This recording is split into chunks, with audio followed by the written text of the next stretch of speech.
Thank you. Hello, everyone. My name is Dr. Purvi Parvani, and I'm the social media catalyst for California ACC. And I'm really honored and welcome, all of you to this webinar. I'm joined by two of my co-moderators today, Dr. Megan Pelter and Dr. Panis Wafai, who are the FIT catalyst for California ACC. So I think what we wanted to do today was present on this webinar. The title is Harnessing Power of Social Media in the Current World in 2022. We all know how much social media is important for personal branding and making that image as a public physician, but at the same time, as cardiovascular trainees or cardiovascular professionals, we are held at the highest standards in the society. So, this role comes with a responsibility. So we are going to learn about the good, the bad, and the ugly of social media from all these experts who you have seen on social media for quite some time. So really excited for this webinar. And before we start the introduction of our speakers, I'd like to invite our president for the society, Dr. Jamal Rana, to say a few words. Thank you, Dr. Parvani. So I'm so thrilled about this webinar today because I have so much to learn myself. I'll share that even I'm a newbie to the world of social media. When I took on this role, I was not on Twitter or anything, but I was told that welcome to the new era and you must join. So, and I have grown sort of in the last 1 year, actually following and learning from all our amazing speakers. So I'm so grateful to all of you. And I'm hoping that there are other people like myself who are not FIT anymore, but they are here to learn as well. So thank you, everyone. And I'll hand over to our amazing catalysts. Thank you, Dr. Rana. Hi, everyone. I'm Pani. So just so you know, for the outline of the session today, we will have our four wonderful speakers. Each will be giving approximately a 10-minute talk. And then we will have a moderated Q&A session by Megan and myself. So if you have any questions, please feel free to put them in the chat to Megan or myself, and then we will open it up at the end of the session. So before we get started, let's just have Megan introduce our first speaker, Dr. Kittleson. Excellent. So our first speaker needs no introduction. She's the well-renowned Dr. Kittleson, and she'll be discussing the public position. Dr. Michelle Kittleson is the Director of Education in Heart Failure and Transplantation, as well as the Professor of Medicine at the Smith Health Institute at Cedars-Sinai in Los Angeles. She's also the Deputy Editor of the Journal of Heart and Lung Transplantation, as well as serves on the guideline writing committees for ACC and AHA. She's also the co-editor-in-chief for ACC Heart Failure Self-Assessment Program and is on the board of directors for the Heart Failure Society of America. She publishes a fantastic amount, and her essays have appeared in the New England Journal of Medicine, Annals of Internal Medicine, JAMA Cardiology, as well as she creates poems for JAMA, as well as Annals of Internal Medicine. And of course, we wouldn't be here without her Kittleson rules. So take it away, Dr. Kittleson. All right, thank you so much. The first mental status test is, can I share my screen successfully? So let's see if I pass that first test. You guys should be able to see my first slide, yes? Okay, beautiful. So yeah, I'm so delighted. Thank you so much for the warm welcome and including me on this esteemed panel. I'm going to talk about my opinions about social media. And, I think the first thing to say is I think of social media, I sort of fell into it as an accident. I think of the novel, The Accidental Tourist by Ann Tyler, but I think of myself sort of as the accidental Twitterist. And so some of the things I tell you will just be, how I fell into this and the lessons I learned along the way. Let's all remember, however, that social media is an almost data-free zone. Very few PubMed citations were harmed in the making of this PowerPoint.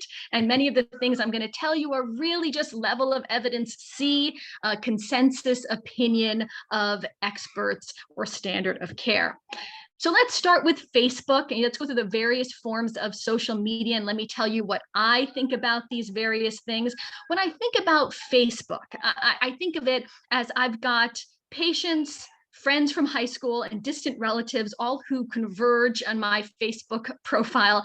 So if you think about that, the confluence of Facebook may not be the best audience for the dissemination of science. Let's talk about LinkedIn. When I think about LinkedIn, I think about the various populations that are connected to me on LinkedIn. And it turns out there's some colleagues, there's financial planners who somehow find me, strangers. And again, I'm not sure if it's the best audience for the dissemination of science. And then we've got Twitter. And so what is Twitter? I don't need to tell many of you, but it's this American microblogging and social networking service, according to Wikipedia. 280 character posts allowed for very streamlined communication. Retweets lead to rapid dissemination. Hashtags allow you to identify and organize topics. And when I think about Twitter, I think it can be divided. The tweets generally fall under advertisements or advice. Under advertisements, you might have promotion of self, the humble brag, or promotion of others.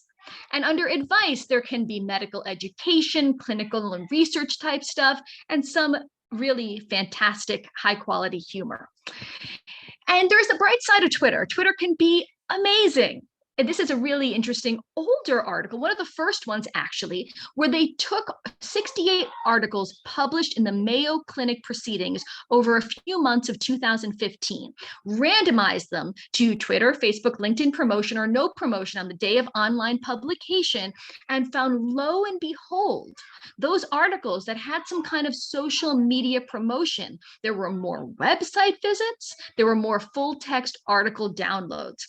Even more compelling, you won't just get noticed. Twitter allows you to get cited. This is another early article, 500 papers in 12 European Society of Cardiology journals over a few months in 2018, randomized to Twitter promotion or no promotion. Twitter promotion led to more citations, higher altimetric score, more tweets. And citations, in a way, really are the power, the currency of academic medicine, your key to fame. Not sure about fortune. We've all heard about the H index, which is an index to quantify an individual's scientific research output, formulated by this J.E. Hirsch, who's a physicist at UCSD. So it's a measure of impact based on not just how many publications you have, but how many are cited. And Twitter can help you get more. With Twitter, perhaps you too could be on a list of the top 11, which would include, of course, the god of cardiology, Eugene Braunwald. And there's also other good news to think about when you think about Twitter. There's community, there's connection. I like to put polls on Twitter, and let me give you some examples of the wonderful things you can learn by connecting on Twitter. So I had this poll once. A mentor once told me, if your manuscript isn't rejected by the first journal you send it to, you're not aiming high enough. And there were lots of votes, lots of comments, and through those comments start conversations on strategies on how to find a home for your research, which is really helpful. What about this one? You tell a close colleague about a professional advancement. He says, guess they needed more women to balance it out. Do you respond with honesty, sarcasm, or seething silence? Again, it starts a conversation that can be very helpful when you're navigating the waters of a woman in medicine. Not just for these sorts of issues, but then what about just medical management? So I posted one about a patient referred for heart failure management on milrinone and carvedilol. What do? Continue the carvedilol, reduce it, stop it. It's a data-free zone. But through the conversations of the comments, you can get a sense of crowdsourcing important issues in medicine. So Twitter can be amazing in these many ways, but what's the catch? To remember, there's always a catch. The catch is, well, it could be formulated very nicely in the Kardashian Index. We've got the H Index, and we also have the Kardashian Index put together by Neil Hall, first published in the journal Genome Biology in 2014. And what the Kardashian Index is, it's basically the number of followers you have versus the number of followers you should have based on your research output. And he plots your number of followers basically versus your number of citations, and shows that Kardashians are those that have way more followers than perhaps they should based on their peer-reviewed academic output. There was another study that came out sometime later that said, how many cardiologists have a Kardashian index? And I guess fortunately, not a lot of cardiologists are Kardashians, but I show you this to illustrate 2 points. Number one, when someone has a large platform on Twitter, often it's because they're amazing, and my panelists are great examples of that. But sometimes it's because they're sensational and not necessarily grounded in good science. So you have to be careful when you hear things on Twitter to understand the source and the context of the information. And you have to try to guard against yourself of gaming the system to get more followers for the sake of followers. So I'm glad that Dr. Parwani's here, because I wanted to give a shout out to this fantastic article she put together in Jack a few years ago, and I encourage all of you to dive into it. It's really a fantastic user's guide to all the wonderful things that social media can do for you. And then I'll give you my take on how to Twitter. So give you a sense of how to Twitter Kittleson style, I'll tell you the steps of how I came to social media.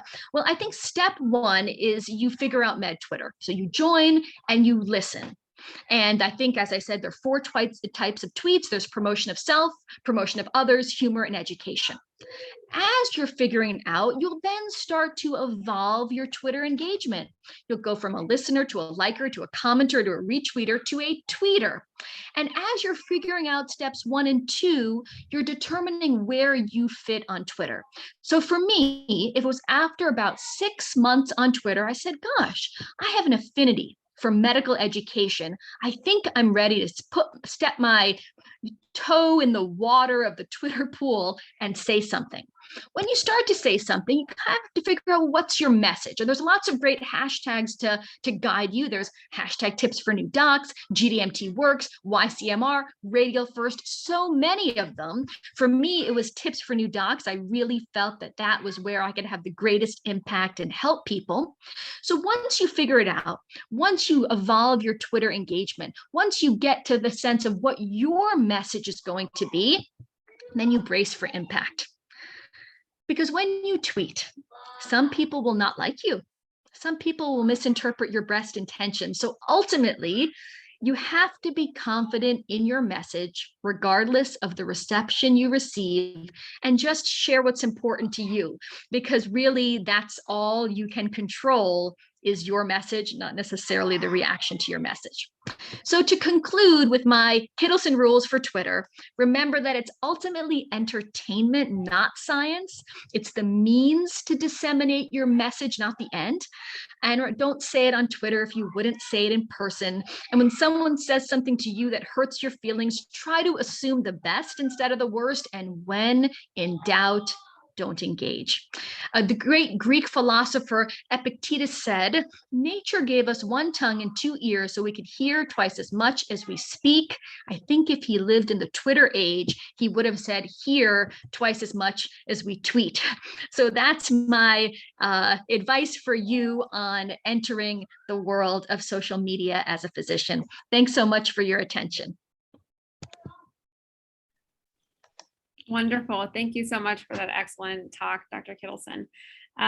So as I said, we'll move on to our next speaker, and then we'll take questions at the end of the session. So next, we have our wonderful Dr. Gulati. She is the professor of medicine and the inaugural chief of cardiology at the University of Arizona. She's the president-elect of the American Society for Preventive Cardiology and the author of the bestseller, Saving Women's Hearts.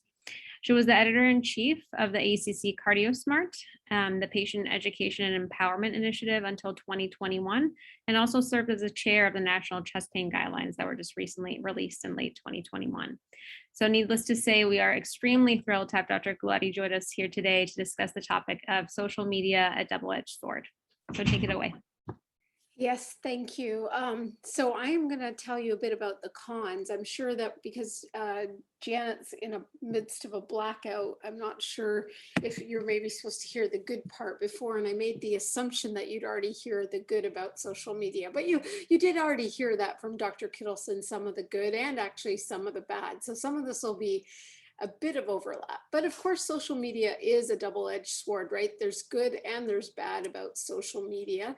Just tell you, I have no disclosures except I use social media. And I'm also one of those annoying people who posts my dog quite frequently, and now my dog. So, but social media, I think we all know it's changed our world. Even the Pope now is on social media. If you think in 2005, when Pope Benedict got inaugurated, you saw the picture where everyone's paying attention. And then in 2013, right, there was a big change. Everybody's taking pictures, everybody's talking about it to other people, they're sharing it. This is the new way of showing that we were there, but also interacting. And the joke became that, you know, we didn't need the smoke conclave anymore for the announcement of the Pope, but actually the tweet. That it just was a blue tweet that went out. And even the Pope, not to go on too much about the Pope, but the Pope has taken his own selfie. That was his first selfie ever taken. And he has millions upon millions of followers as a result, that understanding that the generations have changed, and we need to go where the people are.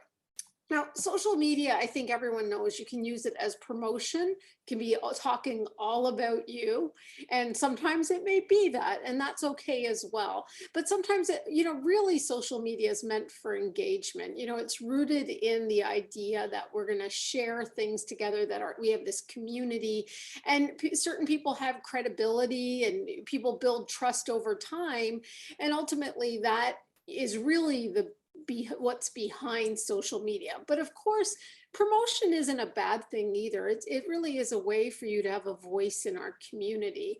And we use it in many different ways. And I'm sure Janet will go through this, so I wasn't really going to talk about too much of this part of it. Just to state that we use social media for many different things, and some people will use it for just one of these things, but it's not wrong to use it for all of these things. And I also will point out that excellent paper by Purvi that she led, and I recommend you look at it, because it has the good and the bad. We tried to emphasize the cautions as well, the things that you shouldn't do in social media as well. So I think it's a great reference, especially for somebody who maybe is just thinking about entering particularly cardio Twitter world, or somebody who's never been on social media. And there, believe it or not, there are many people in our cardiology community that don't want to be on social media for a variety of different reasons. I think the point is that social media kind of goes against all the values of medicine to some degree. Our values in medicine, you know, privacy, confidentiality, one-to-one interaction, formal conduct, we have boundaries, right? You know, there's professionalism and peer review. But social media, you know, the values are very different. It's about sharing, it's about openness, it's about connecting, transparency. It can be very informal, and the belief that everything can be shared, everything's permanent and everything will be shared. And there's this potential for misinformation. It certainly is not peer reviewed. So that's some of the problem why there is an imbalance in social media and medicine. Now, I'm going to talk about the cons. But the pros, you're going to hear, and you've already heard about. We can connect globally. It's easy. It's instantaneous. It's real time. It's a way for you to create your own profile when you're in practice. It gives you a platform, and it can be fun too. And I think that it should be fun. If it's not fun, you probably need to get off social media. But the cons in social media, and I don't have enough time to go through all of them, but maybe we can talk about some of them. It can be a time waste and a distraction. It can be a way for us to procrastinate. You know, sometimes we have other work to do, and then we'll go on social media because it's a lot easier to like other people's posts or put something on. There is social media addiction, and it isn't just teenagers. I just want to point out, even in medicine, there is people that will be prone to social media addiction. There is the FOMO, the fear of missing out. And that happens when people, either don't have time, they feel like they're, we're all busy in our professional careers, and there's times in our lives that we can't be as active. There is cyberbullying, and that's actually much more common for women in medicine who are on social media. And so when you get hit on, particularly women tend to get hit on in social media, but they also can have lots of negative comments, both on how you look, what you wrote. There's mansplaining, there's lots of other things, but it can be, even men probably experience this. There can be social isolation because people want to connect on here and forget that there's a real world. And I will say in the last 2 years during COVID, our real worlds have been very isolated. There's been good things about social media, but I think we all need person-to-person interaction as well. It can also be information overload. There can be an assumption that everything that's posted, everyone has read it all, they're on top of it, they're interacting. None of us can read everything that's posted on social media. So we should just be aware of what, we all present the best of ourselves. Why would we put a picture where we look awful on social media? Like, let me just be honest, I delete all those bad pictures. So, we should, everyone should be aware of that and not compare themselves, because some of social media is about pictures and selfies. And we know that really transcends all of social media. There is also privacy issues as well that we should understand. There's peer pressure, even within us in medicine. There can be sleep disruption depending on when you do decide to do social media. And our patients too have social comparison, and we must not forget them. They are on social media. So let me just point out quickly some of this. Misinformation is obviously a big problem, and we've all seen this during COVID and otherwise. Misinformation actually spreads easier than information. And we know that there's actually a lot of research in this. There's I think something called the BS index. And that the speed in which misinformation can travel is much faster than real research. Fake news is really hard to combat. And we've all experienced this during COVID, the misinformation about masking and about, the vaccine, and even if you don't want to talk about COVID anymore, I mean, even if you think about the autism discussion related to vaccines that preceded all of this, there's a lot of misinformation out there. And that's a great example where things, even when things were retracted, still there's sites that are quoting that information that are up to date today. They're still posting and talking about it despite what we know in the medical community. Headline news also, as you can see from the picture on the side, the way our media translates our research can be problematic. And the problem is people just often read headlines. And so we really need to know that information affects how our patients and how the media understands things. And of course, the dissemination of pseudoscience, a great example is Dr. Oz and all the miracle drugs that he purports. I think Dr. Mercola and his tanning that he made millions on and had a settlement of more than $5.3 million. And he's had more than one settlement about different things that he has put out there. And people have short memories and still follow these, what I call charlatans. So I think the other harm that can happen to us is about patient privacy, and we must be careful about this. There's a lot of different examples. You can actually violate a patient's privacy without a patient's name or face.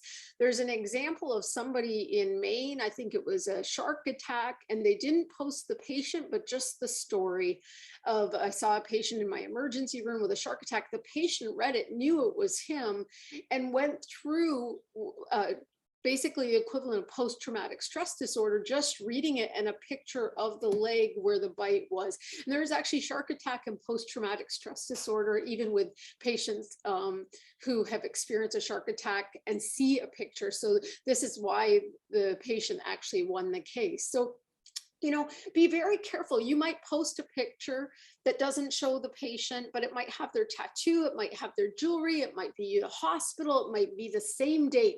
You might just write something like, we did this great ablation of a patient today, that patient may be on social media and realize they're talking about you. And you might be talking about a good outcome and you might be talking about a complication. If you don't have the patient's permission, it shouldn't be out there.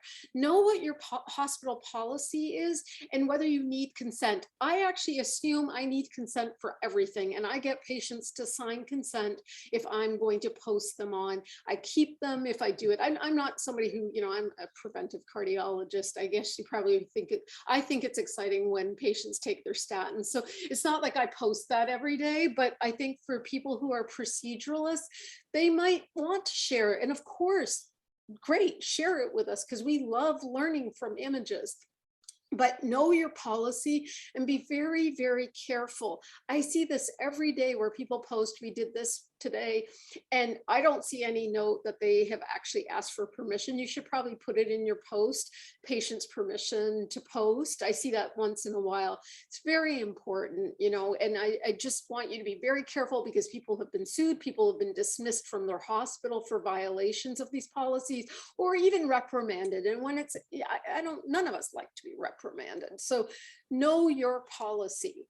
The fear of missing out, I think it's, we talk about it a lot about teenage girls, and there's these whole diagnoses now I put to the side, but it actually applies to medicine too. I see people posting things that they feel like, someone isn't following me now, they don't like me. And I know a lot of people actually accidentally unfollow people. And I've often messaged people and saying, no, they probably just by accident dismiss somebody. I've done it multiple times just by an accident.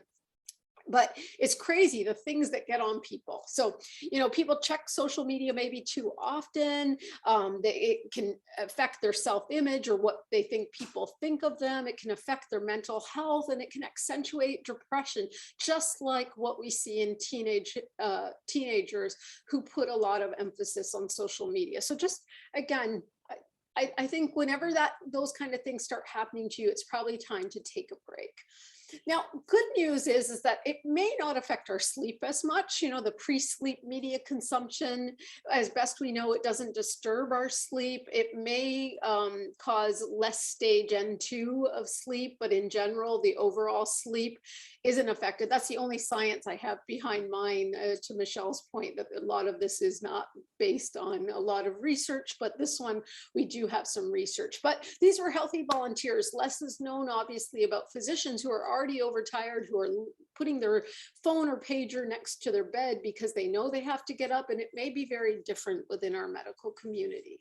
The last thing, like I said, I wanted you to think about your patients and their social comparisons. We write a lot about great outcomes, and that is terrific. We want to share them. But don't forget your other patients who are on there who might not be doing as well, or you're showing something that's rare and their condition isn't getting better. They may experience guilt and envy and regret and defensiveness, not sure if their doctor's taking good care of them, wondering if there's something wrong with them or their care. We really need to remember this because they are particularly vulnerable by some of our posts and by other patients' posts. Not that we can do much about that, but we should know that our patients are obviously there. So there are some rules. These are not mine. These are from the head of Mayo's rules. He had posted, Dr. Timmis had posted them. I kind of modified them a little bit for me, but certainly don't post when you're angry. Don't do rants. You'll always regret it. Your boss might see it. Please don't do it. Write yourself an email and send it to yourself or send it to your best friend, and that can be your way of dealing with it. Strive for accuracy. I know we all make typos, but aside from them, you want to make sure what you're putting out there is accurate, because with MD behind your name, people are assuming you are a voice of reason. I apologize. When you're in doubt, pause Always protect your patient's privacy, always ask for your patient's permission, be respectful and be the good out there, be kind on social media. Always assume the good, as you already heard. Be careful with friending your patients. They're going to follow you perhaps, but whether or not you need them, and I'm not on Facebook, but maybe people on Facebook, you got to be very careful about how you interact with your patients. Don't give specific patient advice. Really, really resist the urge. Be very general, not specific. And just last advice, this is my tongue in cheek, is don't suggest vaccines cause autism. There was a doctor at Cleveland Clinic who did promote this on social media, and he no longer works there. So I always end with this one slide of how to suck on Twitter. Be aggressive, argue continuously with anyone who disagrees with you, continually whine about your boss and work and what's wrong in your life or with other people, spam nonstop tweets about you with your selfies, your lunch, nonstop, your dog. Well, I'll post my dog. And shamelessly self-promote all day, all the time. We forget that this is to be interactive. I mean, never reply, never interact. Those are the simple ways to suck at Twitter. If you don't do those things, hopefully you'll be one of the people that we all love seeing our colleagues on Twitter. So I will end with that because I went on a little bit long, and thank you guys for having me here today. Fantastic. Thank you so much, Dr. Gulati, for that excellent presentation. Next, we're going to shift gears a little bit to our fantastic Dr. Emmett Goyle, who will be discussing a FITS journey through social media. Dr. Goyle is an interventional cardiology fellow at the Cleveland Clinic, and he's also the co-founder of Cardio Nerds. He completed his medical school and obtained a master's in clinical research at the University of California, San Diego, and went on to complete his internal medicine residency training in the Osler program at Johns Hopkins University, where he also served as the Assistant Chief of Service of the Barker firm. He trained in general cardiology at the Cleveland Clinic, where he remained for interventional cardiology fellowship. He has also served as the Educational Editorial Fellow, as well as a member of the ACC Fit Editorial Board and Associate Editorial Team Lead for ACC.org's pericardial section. Take it away, Dr. Goyle.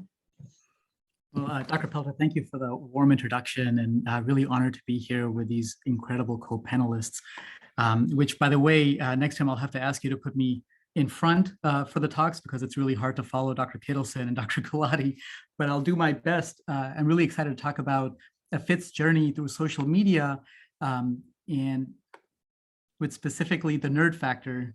And as someone who's really interested in medical education, that'll be my perspective for this talk. In thinking about the value that social media adds, let's kind of go back, and I think the scene will be very familiar to all of us, with a teacher up front in a head of the classroom talking to or at students, the students largely just listening passively. And this is a unidirectional flow of information and perspectives. And even if you translate this to some other modalities, like maybe our more traditional textbooks, journal articles, but even up-to-date in webinars such as this, the flow of information is unilateral, where the audience mostly is muted. This is just another way to reformat that discussion with the teacher in the center and the audience passively listening and acquiring information rather than really adding value back to the conversation. But enter social media, and now everyone has a voice, everyone has visibility, everyone is able to add their own perspectives to the discussion. But social media goes a step further and breaks down the barriers between institutions and even between countries, and it turns this unidirectional flow of information to multidimensional, multi-directional, where everyone is able to engage quite broadly. And again, this can be, for the better or for the worse, but I'm going to focus on for the better with the glass half full from a fellow's perspective. But you might be wondering, what is in these lines of communication and flow of information, and how does it add value or is relevant for fellows? And I think for my perspective, there are two main areas, and one is community, one is content. I know Dr. Han will talk a little bit about the community, the networking, collaboration, sponsorship. Dr. Kittleson touched on this as well. So I'm going to focus more on the content. And what I've found relevant is the ability to use social media for advocacy, education, and the scientific discussion. So let's break these down one by one. Again, from our experience with Cardio Nerds, so we've been really proud to talk about and elevate discussions about diversity, equity, and inclusion. And we got this grant from the ACC Board of Governors and the Section Council with mentorship from Dr. Katie Berlacher and Nosheen Riza, with a goal to really essentially invite individual state chapters, inspiring faculty and fellows to have important discussions and disseminate them in a multimodality way, but relevant for this discussion. A part of that is using tutorials. So we've had discussions like underrepresentation in clinical trials and guidelines with Dr. Clyde Yancey. For our California chapter, we had a great discussion about diversity and inclusion via allyship and leadership with Dr. Bob Harrington, and thankful to Dr. Jamal Rana for his support there. And also raising women leaders in academic cardiology with Dr. Anulala and many more. And grateful to Dr. Gurleen Kaur and Zarina Sharlaya for their leadership in this. We now have an active IRB where we're studying this project. But again, specific to this conversation, Dr. Kaur has created these incredible tutorials, very impactful, fully referenced to primary literature to delve deeper into these conversations. And she'll be presenting preliminary data specific to the tutorials part of this study at SGM 2022. But essentially, she poses a poll in the beginning of each tutorial and at the end. And the statement is as follows: I feel comfortable openly discussing or asking others about factors that make them different from myself.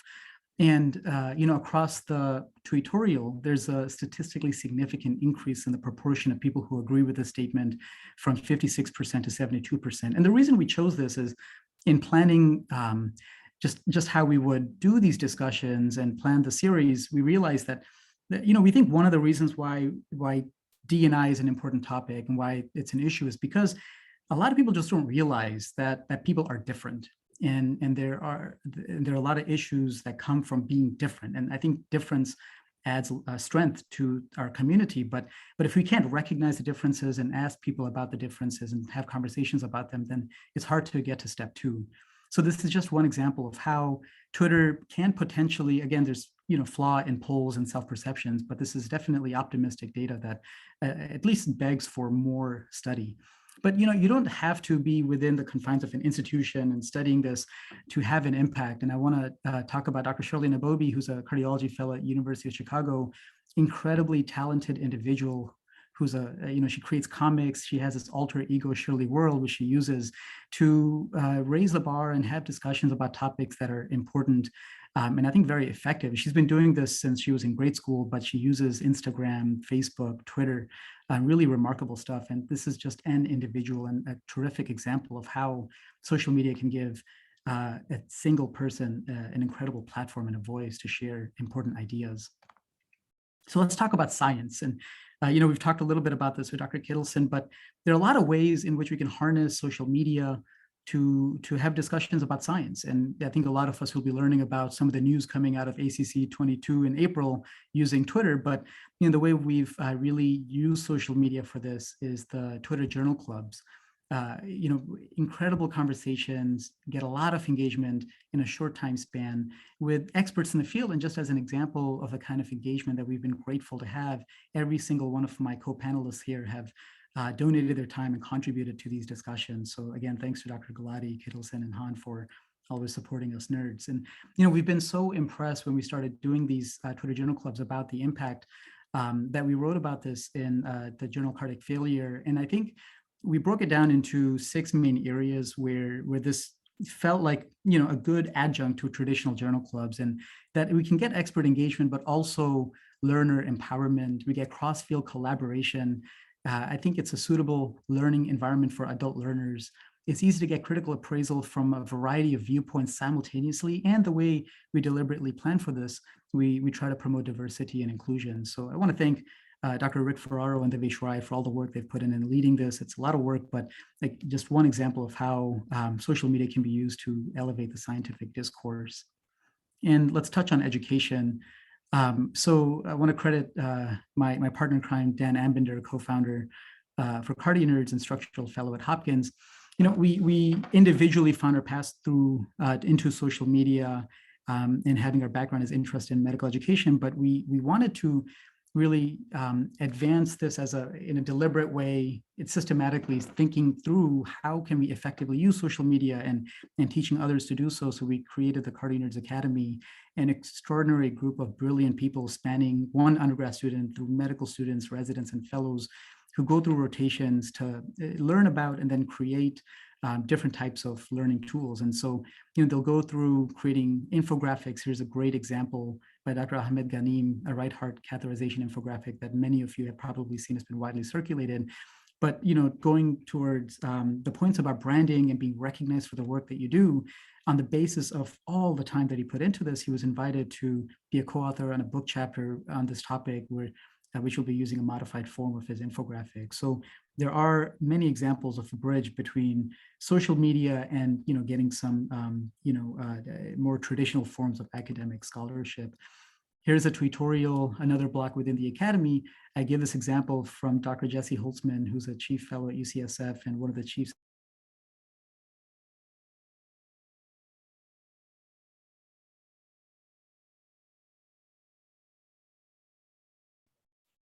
Did we lose Amit? Example for a tutorial, because it's just a great example of how about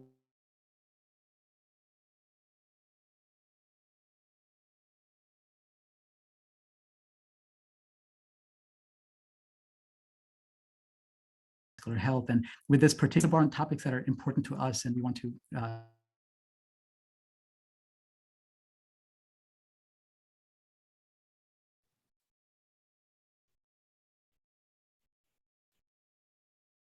about.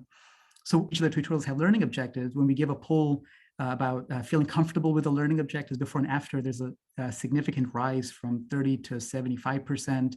And over 85% of the audience felt like they learned something in a tutorial that might change their clinical practice. And again, this data is flawed. We know that perceptions are limited, but it's a positive signal that at least begs more data, more interest, and more study into this. And he'll be presenting some of this at ACC 22. So we've come to believe that it's fun to be on social media, and it's we all think that there is value to it, but because of that, I think it's, as institutions, it is our obligation to really empower trainees to learn how to meaningfully engage in social media and use it constructively and not destructively. So we have an article in press with sister institutions who've done this, Core IM, IMED, which is based at Beth Israel Deaconess and at the NSMC, on how to create or build a digital education curriculum. So we're excited to share this when it comes out. So, again, with social media, from my perspective as a fellow, it's great for community, it's great for content, but a third and very important C is a caution, which Dr. Gulati spoke about very nicely. And again, Dr. Kittleson talked about how everything related to social media is parsed data, and everything is based on our own personal experiences, and any evidence is level C. So, we want to, promote interest in this field, and we're happy to announce the Cardi Nerd scholarships to support projects that, go towards our mission to democratize cardiovascular education, but really we'll be very keenly looking out for proposals that are related to digital medical education using social media and other modalities. So I encourage everyone to consider applying if you have a great idea or if you have a mentee with a great idea. And also, I should say that both Dr. Gulati and Dr. Kittleson have already donated to the scholarship, so we're thankful for their support. Thank you. Wonderful. Thank you so much, Dr. Goyle, for this wonderful, informative talk. It's lovely to have its perspective on the session, so it was great. And last but certainly not least, we'll have Dr. Han, who will finish the session off for us today. She is an associate professor of medicine in the Cardiac Arrhythmia Center, UCLA, and the VA. She is a practicing interventional EP and the director of the Cardiac Arrhythmia Digital Health Program at the VA. She's a member of the inaugural ACC Digital Transformation Committee, vice chair of the HRS Communications Committee, and the current social media editor for JACC Clinical Cardiac EP. Megan and I were selfishly excited that our conference in Italy was canceled so she could join us for this wonderful session today. So without further ado, here's Dr. Han covering the topic of exploring social media for FITS. Great. I think I'm going to have you guys run the slides for me, if you don't mind. Yeah, sure. So it'll be a little bit of a different version because I did like tinker with it a little bit, but thanks for bearing with me with all the technical difficulties that I'm having today. We had a blackout like immediately right before I had to come on, so it was not stressful. But yes, this is the title of my talk, which was supposed to be sort of a intro summary, but it will be now an ending summary instead. So we'll go to the next slide. So it will be my 12th Twitter birthday this year. I actually joined in 2010. I was on Facebook for many years prior to that. And honestly, you know, I sent out my first tweet after about a year of just sort of watching on Twitter how people were using the space. And I really wanted to try to use it in a professional way. So I really built myself 4 sort of tenets that I wanted to follow before I entered the space, so that I could parlay it into something useful for myself, for my career, and hopefully to contribute to the field of cardiology. So you can sort of see there connecting, educating, collaborating, and advocating. Next slide. So when I talk about sort of connecting, we sort of know now that people have now started to understand the importance of having a social media or online presence. So medical societies know this. They know that it provides interconnectedness sort of without limitations by time and space. Journals know this as well. They know that their audiences are much bigger in the online space rather than just in their in-print version. These are, you know, screenshots of their profiles from years ago, and now there's multiple thousands of followers for both medical societies and journals. Next slide. All cardiologists, I don't want to say all, but many cardiologists are in social media and on social media in every single type of social media, as you can see. I know that Dr. Hafiza Khan was on, I don't know if she's still on, but she's a queen at Instagram. You can see many of the rest of us on here. Twitter, Facebook, Instagram, YouTube, you name it, we're on it. Next slide. And it's not just any cardiologist, it's pretty much all subspecialties. This is just a snapshot from a few years ago of just some EP docs that were on Twitter at that time. You take this and you multiply this slide by 100. Now there's hundreds of people that are on social media in the EP space, but also in pretty much every cardiovascular subspecialty as well. Next slide. So how do we educate in this space? So that's the second sort of pillar that I like to talk about. We knew that COVID, as we all know, really helped to transform how we have sort of transformed cardiovascular education and education as a whole. Now, what we did for sure see was that immediately during COVID at the beginning, all of our scientific conferences went virtual, right? Next slide. So we kind of saw this coming. We published this paper in 2018. We saw that there was this sort of SciComm movement within cardiology and within the medical sphere, that people were actually tweeting the media or going to these scientific sessions and starting to tweet scientific information or content, or so we thought, from these scientific sessions. Next slide. So my wonderful fellow, Mike Tanua, who's now in Hawaii as a practicing cardiologist, he helped me look at 80,000 tweets over 3 years, looking at the ACC, HRS, and TCT. And what we did find at that time, prior to this whole virtual transformation, is that there was an increase in users' tweets and impressions or reach, and there was not anything at all to do with the unfounded fear of people not going to conferences. So the attendees of the conferences did not change. And what we did also find was that who was doing it? It was really the physicians that were doing all of the tweeting, not all of it, but maybe the majority of it, right? And it wasn't that we were sitting there tweeting things out like, let's go and meet up for drinks or dinner. We were really, sending out scientific and educational content. Next slide. So the other way that what I like to talk about too is, how do we sort of scale that down just a tiny bit on a more of a local level? And I know that Amit already talked a little bit about this, but I like to call it sort of webinar 2.0. We don't really have to wait around for a scheduled webinar anymore that we have to sort of sign up for and pay for. There is free online education that occurs almost every day, or at least on a regular basis. And again, as Amit said, there's journal clubs, there's tutorials, there's Twitter chats, and they're all sponsored by either individuals who want to provide this free online education, or institutions, or even journals, or even societies. Next slide. And even to scale it down even to a more local level than that, is that the best thing I think that has come out of this is that we've developed these communities of practice, right, that's within cardiology subspecialties. And it's really within every single cardiovascular subspecialty that you have this sort of doctor's lounge almost, so to speak, that is really 24/7 global, where you can get opinions from even key opinion leaders to sort of local docs, getting on there, either sharing cases or discussing cases or even discussing anything having to do with cardiovascular medicine. Next slide. So why else are we on there? We're not just educating ourselves and our colleagues, we're educating our patients, right? Because our patients are there. And I think that Martha has already touched upon this as well. There's billions of users of social media worldwide. And next slide, or hit next. What we find is that the largest, fastest growing group are those that are over 65, above 50 and then above 65. So it's not just young people anymore, it's people that are our patients. Next slide. So when we look at the patients that are out there, who are they and what are they doing? They're really on the internet to look for health information, and they're on social media looking for health information as well. So people who are over 55 tend to turn to social media to look for health information.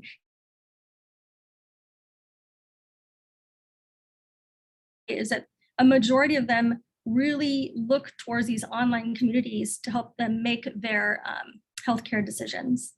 Next slide. So I think that really it's our obligation to sort of be in this space, right? To help sort of provide that factual information, not just to our colleagues, but to our patients, and to sort of battle back some of that medical information that Martha was talking about. Next slide. And the reason why we need to do that is because, like the NHLBI says, if you are not there, there's a vacuum of misinformation, right?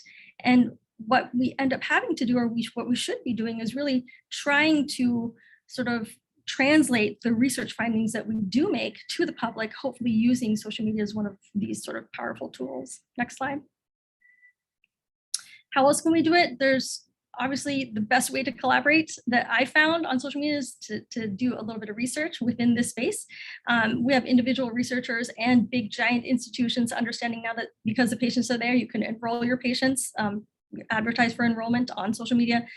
The other good thing is that you can disseminate your research, right? No longer do we have to sort of write our paper, then cite it, then wait for that citation to sort of be tracked for 3 years, and then decide that that's going to make some sort of impact on that journal. Right now, when you disseminate your research gets disseminated sort of immediately to a large audience very quickly. And we've found now that the downloads are actually much faster and the citations grow much faster. And hopefully within the next several years, we may see an impact on impact factor. Next slide. And the reason that this is important is because some institutions are actually using this within their academic promotions and tenure structure, like the Mayo Clinic. Next slide. So can we think bigger than that? I think we can. This is from a slide that a talk that I gave at the AHA a couple of years ago. We know that there's so much data that comes through on social media. There's billions and billions of posts that are done every day, right? And so that really translates to big data. So next slide. So what we're finding is that researchers are starting to use this. ID folks have used this for a while to sort of track influenza. Cardiovascular researchers are now also starting to realize that it may be a giant data repository to sort of surveil cardiovascular disease and maybe even predict cardiovascular disease as well. Next slide. And so in the last couple slides, I wanted to talk really quickly about advocacy. There's a great paper that was written by Julie Silver and Sasha Shilcutt a few years ago, talking about social media and the advancement of women physicians. And they really talked about how this could become this sort of really good virtual community where women could sort of band together, talk about the issues that affect them, and perhaps be a space where they could have a little bit of less social isolation. Next slide. So we decided to take a quick look at this. I had a picture of Neha up here, Neha Chandra up here, our fellow who did this project with me. We looked at 6 Twitter hashtags. Purvi was also on this paper. Martha was on this paper as well. And we looked at 4 years worth of data and did an analysis on this. Next slide. And what do we find? We found, of course, that there were about 50,000 tweets and almost 300 million impressions, or a reach to about 300 million people audience. And who was doing the most of this? It was really women physicians and women academic physicians that were really putting out original content. And why were we doing this? We're doing it, again, to connect, right? To educate, to collaborate, right? And to advocate. Next slide. And this is sort of how it looks now. I think it's become this amazing space where people have done this very, very well within the space of women in cardiology. Next slide. So it's really got a ton of potential. I had one other slide in there in the slide set that I had updated, talking a little bit about what I like to call not going down rabbit holes, and also the Peter Parker principle, which is with great power comes great responsibility, which is what I think my colleagues have already talked about. So thank you very much.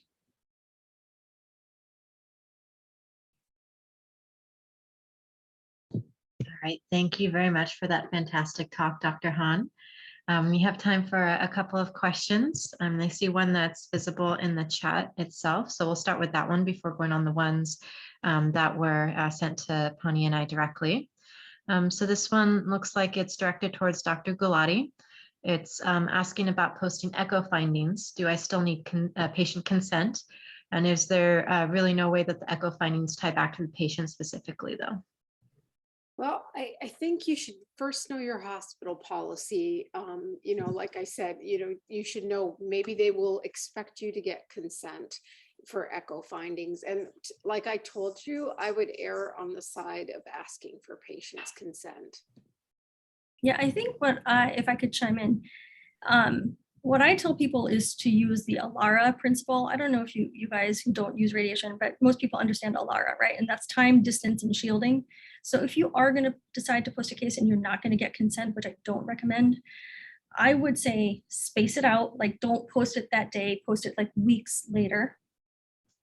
Distance, right? Time and distance, right? And then shield, right? Everything off, no identifiers whatsoever. Especially, we want to post those interesting cases, right? Of like a univentricle or something like that, right? Like that's going to be identifiable, especially if you post it on the same day. Fantastic. The next question that we have is addressed to the entire group.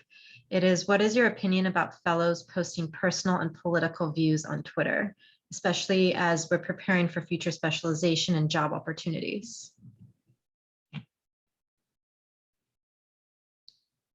I can start. I'm sure everybody has an opinion. You are all human beings, but remember, everybody looks at your social media profile when they're looking to hire you now. It's not, people apply for college, everyone's looking. People apply for residency, everybody's looking, and fellowship, same thing, but same thing for jobs.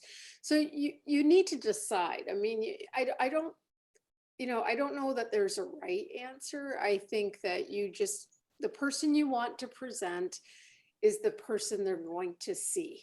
And that I think that if you're worried about your political views, then maybe that's telling you something. At the same point, I think you shouldn't shy away from the person you are either. Like, I'm not trying to tell you what's right or wrong, but I just think be careful. If it's going to matter to your employer, then maybe that's something your desired employer, maybe you need to be careful. Yeah, and I'll just say something. Yeah, go ahead, Amit. I was just going to say that I don't know the right answer here, but I would also say that, we talked about how patient communities are also on social media. So if there aren't political views that you would express, in a one-on-one encounter with a patient, in my mind, I would think also that you probably wouldn't want to talk about controversial areas on social media, especially because you're a physician to everyone, not just people who agree with your views. So that crosses my mind too when we talk about this. Yeah, I would say tread lightly, right? Nothing is ever deleted, ever. And I think that's something that you have to sort of remember, right? So nothing ever goes away. There are receipts upon receipts. They just don't go away. People take screenshots and they stay forever. So I would say, again, to Martha's point, you are presenting yourself, but you have to be careful how you present to yourself, right? Especially if you're in that stage where you're trying to get a job or what have you.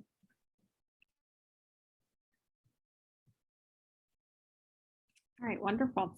I think we're going to move on to the next question, which is also directed towards everyone. So the floor is open, and that is, what is one piece of advice that you wish you knew before starting your branding journey or overall kind of social media journey as a public physician that you want to share with FITS now?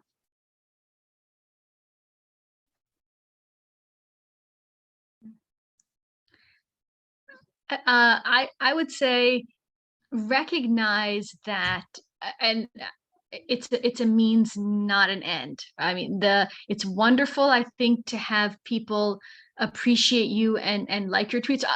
My mechanism, I schedule my tweets in advance, and I mute the notifications the minute they come out, because I don't want to get into that dopamine circuit of, do they like me, do they not like me, what do they think? I want to say it, stand by it, and then 4 hours later, I look through everything because that's polite, and like, comment, etc.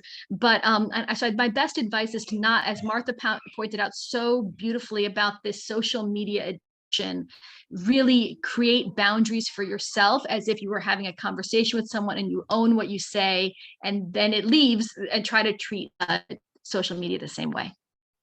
Yeah, I would say social media is not an emergency, right? And that's why I spent a good year sort of just watching and learning and lurking a little bit about how I wanted to be in this space. Like, I knew I wanted to use it in a professional way. And so if you give yourself some goals and try to reach those goals, like Amit said, look, I want to do cardio nerds. I think that's great, right? So I think just have your goals in mind and always sort of remind yourself why you're in that space. Don't get all caught up in all the crazy that Martha had described.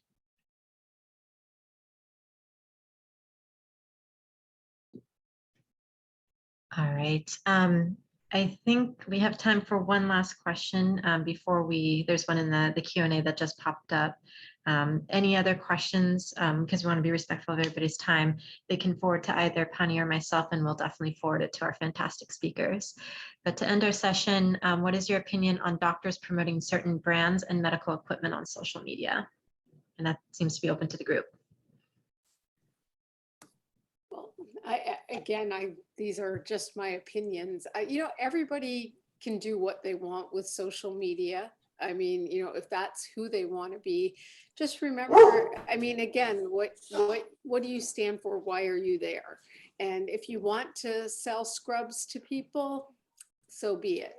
If you're going to start selling supplements, I'm probably not going to follow you anymore, but I might not be your most important follower. So I think that, just be true to yourself though. And don't compare yourselves to other people who do things that they might monetize off of it. I try my hardest not to judge, because people might be doing it to pay off their student loans, or they might be doing it because they really, they're friends with somebody and they've been asked to do it. Everybody has to make those decisions, but I would just say, define who you want to be on social media and be that person. Thank you, Martha. I was going to ask last question for sure. There's so many people now on Twitter compared to when, I started, or maybe when you started, which was way before me.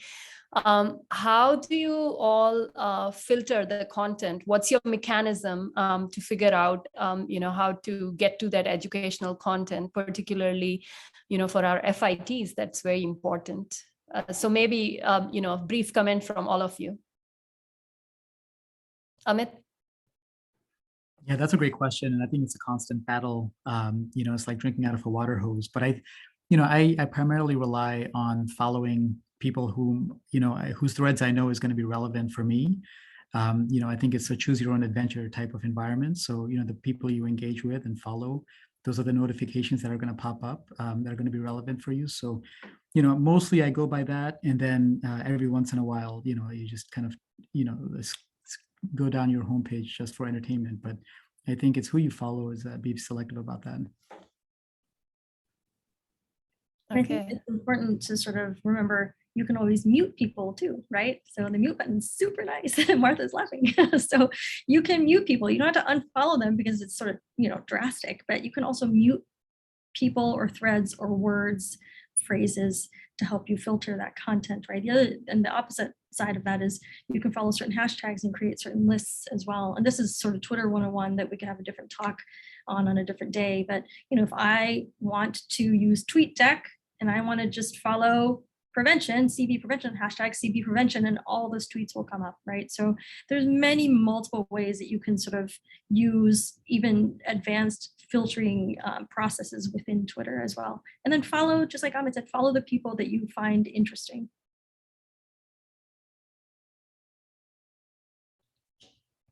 Martha, Michelle. They said it so well.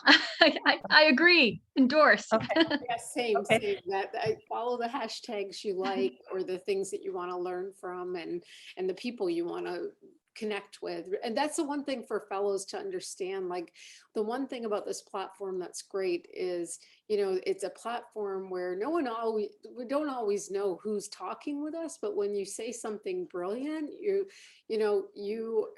everybody's seeing it. So I think that's what always amazes me is how much smarter the fellows are than me.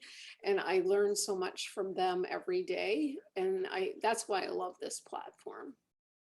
Thank you. One of the things that I do is I've created a list with the people that are, main educators in certain fields. So that's another way on Twitter, to utilize the list and kind of go through the list every morning if you have limited time. But thank you so much, everyone, for joining.